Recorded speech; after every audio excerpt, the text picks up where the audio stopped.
দখলদার ইসরায়েলি বাহিনী এবং ইরান পুরোদমে যুদ্ধ চলছে। জানিয়ে দিব হাতে থাকা সর্বশেষ আপডেট আন্তর্জাতিক সংবাদ। প্রথমেই সংবাদ শিরোনাম, ইসরায়েলে ভয়ঙ্কর হামলার প্রস্তুতি নিচ্ছে ইরান। এরপর জানিয়ে দিব ইসরায়েলে একদিনে ৩৪০টি মিসাইল হামলা, হিজবুল্লাহর ব্যাপক ক্ষয়ক্ষতি।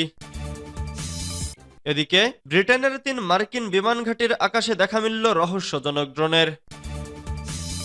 এরপর জানিয়ে দিব মসজিদে সমীক্ষাকে কেন্দ্র করে উত্তরপ্রদেশে সহিংসতা, নিহত ৪। আরও জানিয়ে দিব পিটিআইয়ের চূড়ান্ত বিক্ষোভে অচল পাকিস্তান। সর্বশেষ জানিয়ে দিব পরমাণু ইস্যুতে এবার ৩ শক্তিশালী দেশের সঙ্গে বসছে ইরান। এতক্ষণ শুনছিলেন সংবাদ শিরোনাম, এবারে বিস্তারিত। তবে অনুরোধ থাকবে ভিডিওটিতে একটি লাইক করবেন এবং কমেন্ট করে জানিয়ে দিবেন কোন জেলা থেকে আপনি আমাদের এই ভিডিওটি দেখছেন। ইসরায়েলে ভয়ঙ্কর হামলার প্রস্তুতি নিচ্ছে ইরান। ইসরায়েলের বিরুদ্ধে আবার হুঁশিয়ারি উচ্চারণ করছে ইরান। দেশটি ইসরায়েলের বিরুদ্ধে ভয়ঙ্কর হামলার প্রস্তুতি নিচ্ছে। রোববার ২৪শে নভেম্বর বার্তা সংস্থা রয়টার্সের এক প্রতিবেদনে এ তথ্য জানানো হয়েছে। ইরানের সংবাদ মাধ্যম তাসনিম নিউজ এজেন্সির এক সাক্ষাৎকারে দেশটির সর্বোচ্চ ধর্মীয় নেতা আয়াতুল্লাহ খামেনির সিনিয়র উপদেষ্টা আলী লাজিরানি বলেন, ইসরায়েলের বিরুদ্ধে ভয়ঙ্কর হামলার প্রস্তুতি নিচ্ছেন তারা। সামরিক কর্মকর্তারা ইসরায়েলকে জবাব দিতে বিভিন্ন কৌশলের পরিকল্পনা করছে। এর আগে গত ২৬শে অক্টোবর ইরানে ৩ ধাপে সামরিক হামলা চালায় ইসরায়েল। মূলত ইরানের ২০০ ক্ষেপণাস্ত্র হামলার পর ইসরায়েল এ হামলা চালায়। তবে আবারও ইসরায়েলি হামলার জবাব দিয়েছে তারা।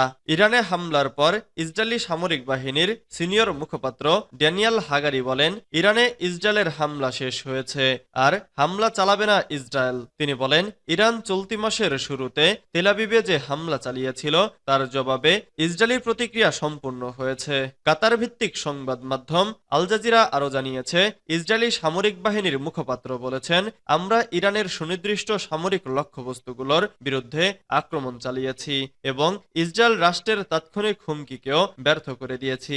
সামাজিক যোগাযোগ মাধ্যম এক্সে দেওয়া এক পোস্টে একথা বলেন তিনি। ইসরায়েলে একদিনে ৩৪০ মিসাইল হামলা, হিজবুল্লাহর ব্যাপক ক্ষয়ক্ষতি। ইসরায়েলে একযোগে ৩৪০টি মিসাইল হামলা চালিয়েছে লেবাননের সশস্ত্র গোষ্ঠী হিজবুল্লাহ। এছাড়া ড্রোন দিয়েও হামলা চালিয়েছে তারা। যুদ্ধবিরতি চুক্তি নিয়ে আলোচনার মধ্যেই রবিবার ভয়াবহ এই হামলার ঘটনা ঘটল। এতে ইসরায়েলে ব্যাপক ক্ষয়ক্ষতি হয়েছে।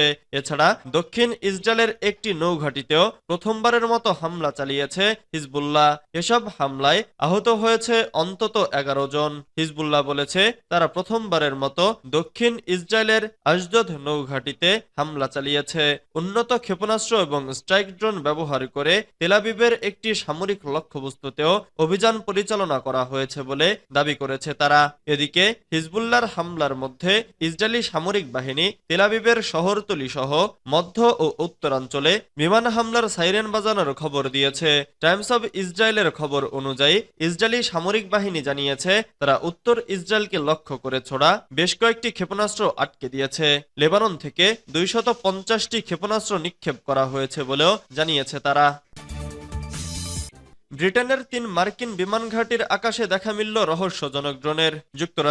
যুক্তরাষ্ট্রের ৩টি বিমান ঘাঁটির ওপর বেশ কয়েকটি ড্রোন উড়তে দেখা গেছে বলে নিশ্চিত করেছে দুই দেশ। ড্রোনগুলো কারা পাঠিয়েছে সেটি নিশ্চিত হওয়া যায়নি। যুক্তরাষ্ট্রের বিমান বাহিনী জানায়, গত বুধবার থেকে গত শনিবারের মধ্যে এই ড্রোনগুলো দেখা যায়। যুক্তরাজ্যের সাফক কাউন্টিতে 2টি বিমান ঘাঁটি RAF ল্যাকেনহিথ এবং RAF মিলডেন হল আর নরফোক কাউন্টিতে অবস্থিত RAF ফেল্টওয়েলে ড্রোনগুলো চোখে পড়ে। এই ড্রোনগুলি যুক্তরাষ্ট্রের বিমান বাহিনী ব্যবহার করে। খবর বিবিসির।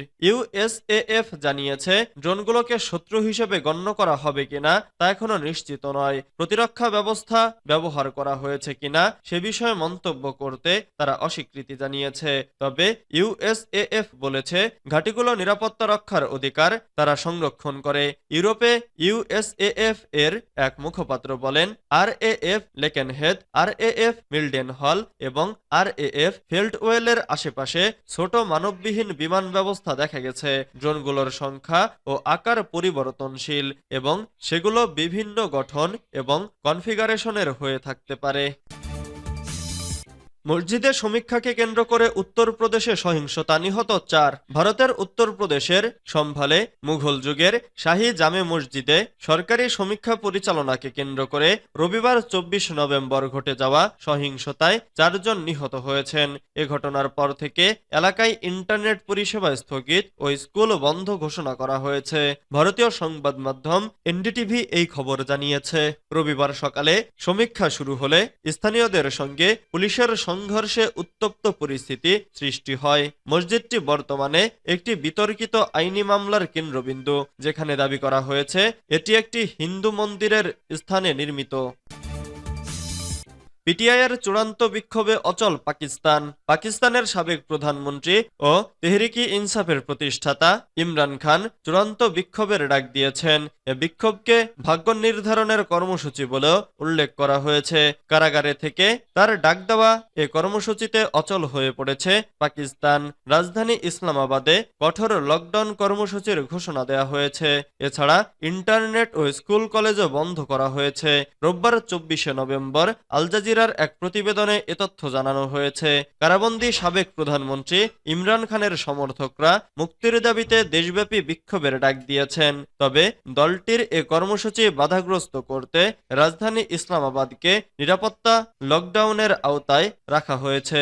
কর্তৃপক্ষ জানিয়েছে, পিটিআইয়ের দেশব্যাপী চূড়ান্ত বিক্ষোভকে সামনে রেখে নিরাপত্তা উদ্বেগপূর্ণ এলাকায় মোবাইল নেটওয়ার্ক ও ইন্টারনেট পরিষেবা বন্ধ করে দেওয়া হয়েছে।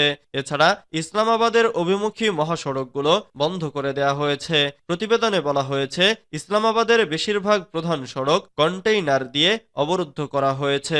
এছাড়া আন্দোলনকারীরা পার্লামেন্টে যাতে পৌঁছাতে না পারে সেজন্য দাঙ্গা পুলিশ ও আধাসামরিক কর্মীদের বিশাল দল মোতায়েন করা হয়েছে।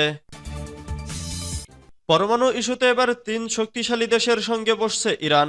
আন্তর্জাতিক পরমাণু শক্তি সংস্থা নিষিদ্ধের উপেক্ষা করে ইরান তাদের পরমাণু কার্যকর জোরদার করেছে, এমন অভিযোগ এনে সংস্থাটির 35টি দেশের গভর্নর বোর্ড ইরানের বিরুদ্ধে বৃহস্পতিবার জাতিসংঘে একটি নিন্দা প্রস্তাব গ্রহণ করে, যার নেতৃত্ব ছিল ইউরোপের 3 দেশ ফ্রান্স, জার্মানি ও যুক্তরাজ্য। এবার এই 3 দেশের সঙ্গেই বৈঠকে বসতে চায় ইরান। রোববার ইরানের পররাষ্ট্র মন্ত্রণালয়ের মুখপাত্র ইসমাইল বাঘাই জানিয়েছেন, শুক্রবার ইরান, ফ্রান্স, জার্মানি এবং যুক্তরাজ্যের উপপররাষ্ট্র মন্ত্রীদের সাথে বৈঠক অনুষ্ঠিত হবে। যদিও কোথায় এ বৈঠক অনুষ্ঠিত হবে সেটি পরিষ্কার জানাননি তিনি। পরে এক বিবৃতিতে পররাষ্ট্র মন্ত্রণালয়ের মুখপাত্র বলেছেন, বৈঠকে ফিলিস্তিন ও লেবাননের পাশাপাশি পারমাণবিক বিষয়সহ বিভিন্ন আঞ্চলিক ও আন্তর্জাতিক সমস্যা নিয়ে আলোচনা করা হবে। বাঘাইয়ের এই বৈঠকটিকে সবশেষ জাতিসংঘের সাধারণ পরিষদের বার্ষিক অধিবেশনের পার্শ্ব বৈঠকে দেশগুলোর সঙ্গে অনুষ্ঠিত আলোচনার ধারাবাহিকতা হিসেবে উল্লেখ করা হয়েছে।